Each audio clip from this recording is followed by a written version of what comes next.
আল্লাহু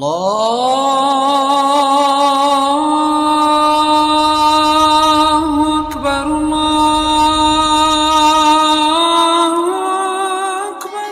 চলতে পারে না।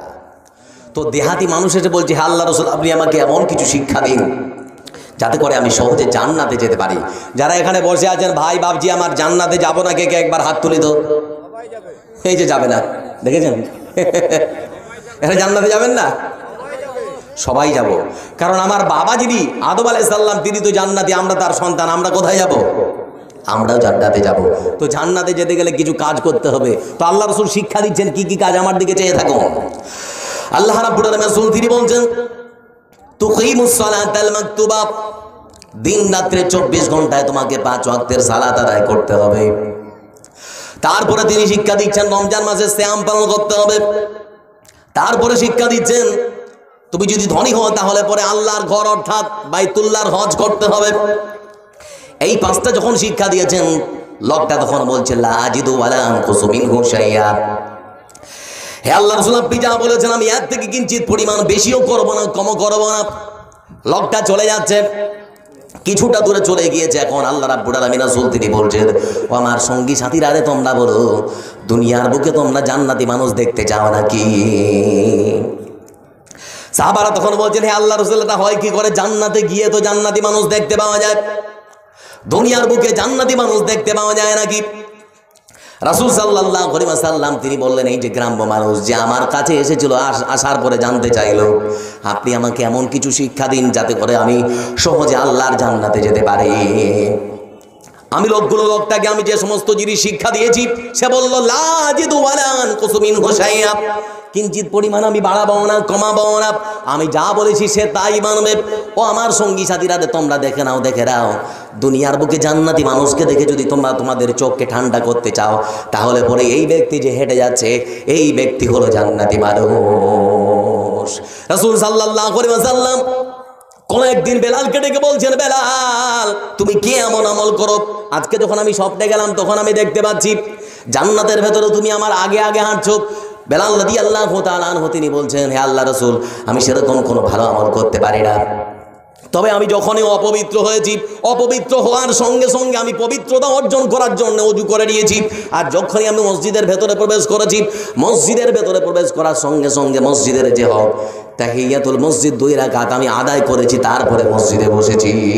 আল্লাহ রাব্বুল আলামিন রাসূল তখন বলছেন, বেলাল বিহিমা, এটাই তোমার জন্য যথেষ্ট। তোমার এই সামান্য আমল আল্লাহর দরবারে এমন গ্রহণ হয়েছে, আল্লাহ রাব্বুল আলামিন এমন ভাবে গ্রহণ করেছেন যে তোমাকে আমার আগে আগে জান্নাতে হাঁটার সুযোগ করে দিয়েছেন। আমার বন্ধুরা, তার মানে হচ্ছে ওই লোকটা এসে যখন বলল লা আজিদু ওয়ালা আনকুসু মিনহু শাইআ, ধর্মের ব্যাপারে বাড়ানো যাবে না, কমানো যাবে না। আল্লাহ যেটা বিধান দিয়েছেন, রাসূল যেটা দিয়েছেন, মানুষ যদি মেনে নেয় তাহলে এরা জান্নাতে প্রবেশ করবে।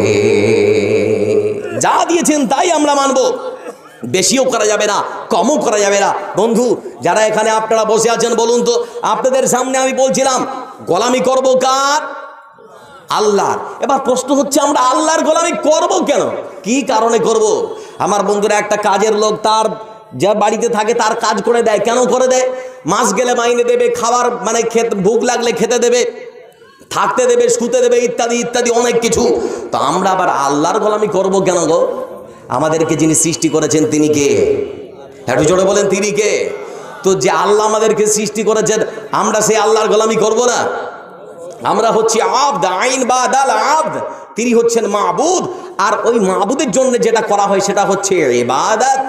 আর ইবাদত যেটা হবে সেটা হতে হবে নিখুঁত, নির্ভেজাল, তার মধ্যে যেন কোনো ভেজাল না থাকে। আবার বন্ধুরা, তাহলে পরে আমরা আল্লাহর গোলামি করব কেন? আমরা আল্লাহর গোলামি করব এই জন্য কারণ তিনি আমাদেরকে সৃষ্টি করেছেন। কেমন করে সৃষ্টি করেছেন বন্ধু? আল্লাহ রাব্বুল আলামিন তিনি কোরআন কারীমের ভিতরে সুন্দর করে বলেছেন, ইন্না খালাকনাকুম মিন তুরাবিন সুম্মা মিন নুতফাতিন সুম্মা মিন আলাকাতিন সুম্মা মিন মুদগা। আল্লাহ রাব্বুল আলামিন তিনি বলেন, বান্দা সর্বপ্রথম আমি মানুষকে সৃষ্টি করেছি মাটি থেকে, তারপরে আমি আল্লাহ রাব্বুল আলামিন সেই সিস্টেম পরিবর্তন করেছি। নারী আর পুরুষ, স্বামী আর স্ত্রীর দৈহিক মিলনের ফলে স্ত্রীর জরায়ু যেটা বাচ্চাদানি আমরা বলি, সেই বাচ্চাদানির ভেতরে আমি আল্লাহ রাব্বুল আলামিন পুরুষের শুক্রকীট, মায়ের ডিম্বকোষ দুটোকে একত্রিত করে নিয়ে গিয়েছি। কয়েক মাস পর সেই শুক্রকীট আর ডিম্বকোষকে আমি আল্লাহ রাব্বুল আলামিন রক্তের ঢিমা বানিয়েছি। তারপরে আমি আল্লাহ রাব্বুল আলামিন সেটাকে মাংসের লুথরা বানালাম। তারপরে সুন্দর করে সেখানে কচি কচি হাড় দিয়ে, চর্বি দিয়ে, চামড়া দিয়ে, রক্ত দিয়ে আমি আল্লাহ রাব্বুল আলামিন তোমার মায়ের ভেতরে আমি তৈরি করলাম। আল্লাহ রাব্বুল আলামিন তিনি বলেছেন, যখন কোন সন্তানের মায়ের পেটে থাকার বয়স 4 মাস 10 দিন হয়ে যায়, তখন আল্লাহর পক্ষ থেকে একজন ফেরেশতা পাঠানো হয়। ফেরেশতা এসে তখন ওর মধ্যে রূহ ফুঁকে দেয়, তার মানে জীবন দিয়ে দেয়। কোন মানুষের মধ্যে যদি জীবন থাকে তাহলে তার খাবারের প্রয়োজন আছে না নেই? পৃথিবীর কোনো চিন্তাবিদ চিন্তা করতে পারেনি, কোনো দার্শনিক তার মাথায় আনতে পারেনি মায়ের পেটে যে সন্তানের জীবন রয়েছে সে সন্তান কি খাবে। আমার বন্ধুরা, যে চিন্তাবিদ, যে দার্শনিক ভেবেছে তিনি কে? তিনি হচ্ছেন আল্লাহ। আল্লাহ রাব্বুল আলামিন বলেন, বান্দারে মায়ের পেটে তুমি কি খাবে আমি আল্লাহ তার ব্যবস্থা করেছি। আল্লাহ রাব্বুল আলামিন তিনি বলেন, বান্দা তোমার মায়ের যেটা মাসিক, যেটা ঋতু, যেটা হায়েজ, আমি আল্লাহ সেটাকে বন্ধ করে দিয়েছি। তোমার নাভির সঙ্গে তোমার মায়ের নাভির একটা তার জুড়ে দিয়েছি, একটা পাইপের মতো সিস্টেম করে দিয়েছি। আর সেই পাইপ দিয়ে আমি আল্লাহ রাব্বুল আলামিন সেই পচা মরা রক্তটাকে তোমার পেটে পুশ করে দিয়েছি। সেই পচা রক্ত তোমার পেটে গিয়েছে, আর সেই পচা রক্ত দিয়ে আমি আল্লাহ রাব্বুল আলামিন তোমার মায়ের পেটে আমি আল্লাহ বড় করেছি। তোমার মা যখন তোমাকে নিয়ে আর চলতে পারে না, আমি আল্লাহ রাব্বুল আলামিন আবার তোমাকে পৃথিবীর বুকে নিয়ে এসেছি। আল্লাহু আখরাজাকুম মিন বুতুনি উম্মাহাতিকুম লা তা'লামুনা শাইআ। আল্লাহ রাব্বুল আলামিন তিনি বলেন, বান্দা আমি আল্লাহ রাব্বুল আলামিন পৃথিবীর বুকে তোমাকে এমন অবস্থায় নিয়ে এসেছি রে বান্দা, যখন তোমার নাম ছিল না, পরিচয় ছিল না, তুমি কাউকে চিনতে না, তোমাকেও কেউ চিনত না। আমি আল্লাহ রাব্বুল আলামিন পৃথিবীর বুকে তোমাকে এমন সম্মান দিয়েছি, এমন ইজ্জত দিয়েছি, এমন পপুলার বানিয়েছি, এমন ইমেজ তোমার বাড়িয়ে দিলাম, পৃথিবীর মানুষ তোমাকে এক ডাকে চিনে। আমার হাজার লক্ষ কোটি নিয়ামত পেয়েছি, আমার এতগুলো নিয়ামত তুমি ভক্ষণ করেছো, এতগুলো তুমি নিয়ামত পেয়েছো, তারপরও পৃথিবীর বুকে আমাকে কেমন করে ভুলে যাও। আমার বন্ধুরা, ছোট্ট করে এখানে একটা কথা আপনাদেরকে বলে দেই। কোন একদিন রাসূল সাল্লাল্লাহু আলাইহি ওয়াসাল্লাম সাহাবীদেরকে হাদিস শোনাচ্ছেন। আল্লাহ রাব্বুল আলামিনের রাসূলের সাহাবারা একজন হঠাৎ করে প্রশ্ন করলেন, হে আল্লাহ রাসূল, আপনি বলুন আমরা পৃথিবীর বুকে এত দুঃখ কষ্ট জ্বালা যন্ত্রণার দিন কাটাবো, আমরা না খেয়ে থাকবো, আমরা কতদিন খেতে পাবো না, কতদিন না খেয়ে আমাদের দিন কাটবে। আমাদের একটাই আশা, আমরা আল্লাহকে সচক্ষে লক্ষ্য করবো, আমরা কি আল্লাহকে দেখতে পাবো না পাবো না। রাসূল সাল্লাল্লাহু আলাইহি ওয়াসাল্লাম তিনি বললেন, আমার সঙ্গীরা রে, তোমরা অবশ্যই আল্লাহকে দেখতে পাবে। বলে, আল্লাহ রাসূল আমরা আল্লাহকে কোথায় দেখতে পাবো? আল্লাহ রাব্বুল আলামিন রাসূল তিনি বললেন, তোমরা আল্লাহকে জান্নাতে দেখতে পাবে। সাহাবীরা তখন বলছেন, হে আল্লাহ রাসূল, দুনিয়ার বুকে কোনো মানুষের যদি গ্রহণযোগ্যতা বেড়ে যায়, তাহলে পরে সে মানুষ যদি মানুষের সামনে আসে তাহলে মানুষের হুড়াহুড়ি পড়ে যায়, মানুষের ভিড় জমে যায়। জান্নাতীরা আল্লাহ রাব্বুল আলামিনকে যখন জান্নাতে দেখবে তখন তো অনেক মানুষ হবে, আমরা কি দেখতে পাবো? রাসূল সাল্লাল্লাহু আলাইহি ওয়াসাল্লাম তিনি বললেন, আমার সঙ্গীরা তোমরা বলো, দুপুরবেলা যখন তোমাদের মাথার উপরে সূর্য দাঁড়িয়ে থাকে, দুপুরবেলা যখন তোমাদের মাথার উপরে সূর্য দাঁড়িয়ে থাকে, সেই সূর্যকে দেখতে তোমাদের কোনো অসুবিধা হয় নাকি? সাহাবারা বলছেন, হুজুর না, কোনো অসুবিধা হয় না। রাসূলুল্লাহ সাল্লাল্লাহু আলাইহি ওয়াসাল্লাম তিনি বললেন, পূর্ণিমার রাত্রে যখন চাঁদ একেবারে আকাশে ঝলমল করে জ্বলে ওঠে, সেই চাঁদকে দেখতে তোমাদের কোনো অসুবিধা হয় নাকি? সাহাবারা বলছেন, হুজুর না, অসুবিধা হয় না। রাসূলুল্লাহ সাল্লাল্লাহু আলাইহি ওয়াসাল্লাম তিনি বললেন, পূর্ণিমার রাতের চাঁদকে দেখতে যেমন তোমাদের কোনো অসুবিধা হয় না, দুপুরবেলা সূর্য দেখতে পরে তোমাদের যেমন করে অসুবিধা হয় না। যারা জান্নাতি হবে, জান্নাতের নিজ জায়গায় দাঁড়িয়ে থেকে স্বয়ং আল্লাহ রাব্বুল আলামিনকে তারা দেখতে পাবে, তাদের কোনো রকমের কোনো অসুবিধা হবে না। কথাটা বলাও শেষ, এমন সময় আল্লাহ রাব্বুল আলামিন তার আর এক বান্দাকে ডেকে আনবে। ডেকে আনার পরে বলবেন, বান্দা বল, আমি আল্লাহ তোকে নিয়ামত দিয়েছিলাম না দিইনি? স্ত্রী দিয়েছিলাম না দিইনি? বলবে, হ্যাঁ আল্লাহ দিয়েছিলেন। বলে, তোকে পুত্র কে দিয়েছিল? বললে, আল্লাহ তুমি দিয়েছিলে। বলে, স্ত্রী কে দিয়েছিল? বলে, আল্লাহ তুমি। বলে, ধন তুমি। বলে, পৃথিবীর বুকে যাবতীয় নিয়ামত তুমি কার কাছ থেকে পেয়েছো? বলে, আল্লাহ তোমার কাছ থেকে। বলে, আমার কাছ থেকে তুমি এতগুলো নিয়ামত পেয়েছো, কিন্তু আমাকে দুনিয়ার বুকে কেমন করে তুমি ভুলে গিয়েছিলে? ওই বান্দা তখন বলবে, রাব্বুল আলামিন তোমার কাছে দাঁড়িয়ে আমাকে জবাব দিতে হবে, এরকম কোনো চিন্তা ভাবনা আমার মধ্যে ছিল না। আমি এরকম কোনো চিন্তা ভাবনা ভাবতামই না যে আল্লাহ তোমার কাছে দাঁড়িয়ে আমাকে যাবতীয় সব কিছুর প্রশ্নের উত্তর দিতে হবে। আল্লাহ সেই জন্যই তো তোমাকে আমি বলে ভুলে গিয়েছিলাম। আল্লাহ রাব্বুল আলামিন তখন বলবেন, বান্দা শোন, দুনিয়ার বুকে আমার এতগুলো নিয়ামত পাওয়ার পরে যেমন করে তুমি আমাকে ভুলে গিয়েছিলে, আমি আল্লাহ রাব্বুল আলামিন আজকে তোমাকে আর স্মরণ করব না, আমি আল্লাহ তোমাকে ভুলে যাব। বন্ধুরা, আল্লাহর এতগুলো নিয়ামত খাচ্ছেন কিন্তু স্মরণ পড়ে না। আল্লাহর এত নিয়ামত ভক্ষণ করছেন, মনে পড়ে না। মসজিদে আজান হচ্ছে, সেই দিক দিয়ে হেঁটে চলে যাচ্ছেন গো, মসজিদে ঢুকার মন মানসিকতা তৈরি হয় না। কোন দিকে চলে যাচ্ছেন আপনি, আর কোন দিকে চলে যাচ্ছে আমাদের সমাজ? যারা এখানে বসে আছেন বলুন তো, মরবো না? একজন বলেন তো, মরবো না? মরবো না?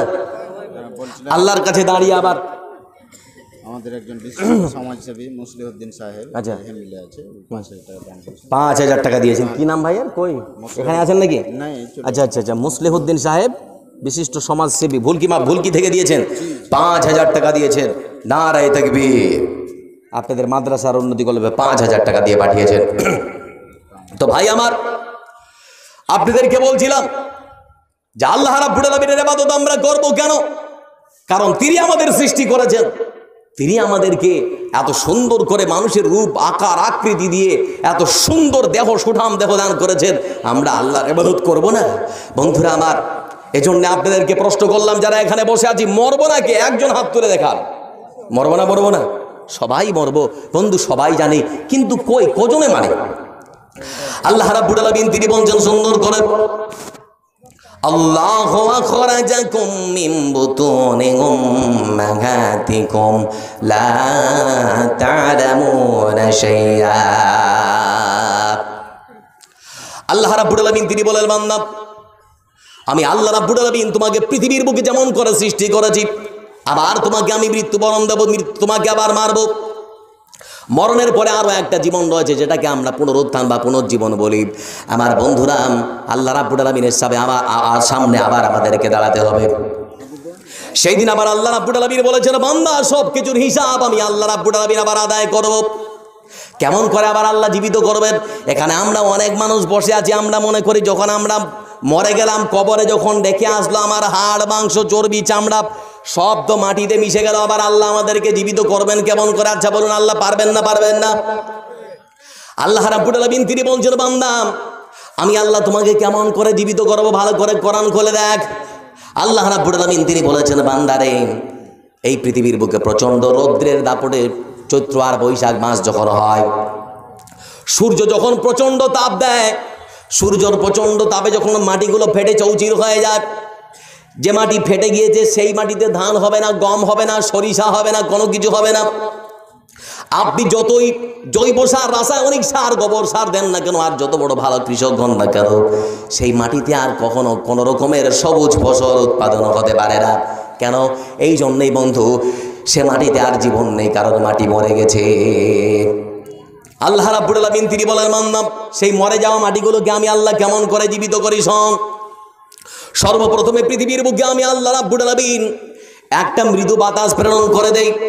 সেই বাতাস থেকে আমি আল্লাহ রাব্বুল আলামিন মেঘামালা সৃষ্টি করি, আর মেঘগুচ্ছ থেকে ঝিরিঝিরি বৃষ্টি বর্ষণ করে আমি আল্লাহ রাব্বুল আলামিন যেমন করে ফেটে যাওয়া চৌচির হয়ে যাওয়া মাটিগুলোকে জীবন দান দেই। বান্দারে, তুমি মরে যাবে, আমি আল্লাহ রাব্বুল আলামিন আবার ঠিক সেরকম করে তোমাকে জীবিত করব। আল্লাহ পারবেন না? পারবেন না? পারবেন। আল্লাহ রাব্বুল আলামিন আবার আর এক আয়াতে সুন্দর করে বলছেন, وأنه هو أضحك وأبكى وأنه هو أمات وأحيا وأنه خلق الزوجين الذكر والأنثى। আল্লাহ রাব্বুল আলামিন তিনি বলেন, বান্দা, লক্ষ্য করে দেখ কেমন করে তোকে জীবিত করা হবে।